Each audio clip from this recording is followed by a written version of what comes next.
Welcome back to another video. In today's video, I'll show you how to use Perplexity Spaces to build a research workspace. First, give your new space a name that clearly represents its purpose. Then add a short description so collaborators understand what the space is about.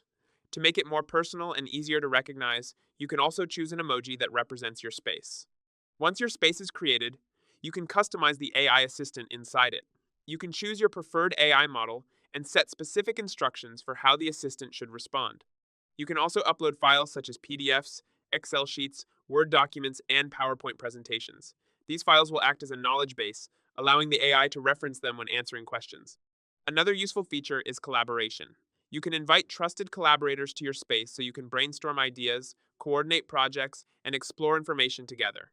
Perplexity will analyze both your uploaded files and information from the web to generate answers that combine insights from multiple sources.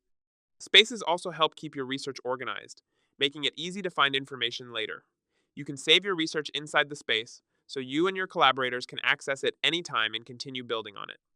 With Perplexity Spaces, the possibilities for research, teamwork, and knowledge organization are almost endless. That's it. T.S it. If you found this video helpful, don't forget to like and subscribe.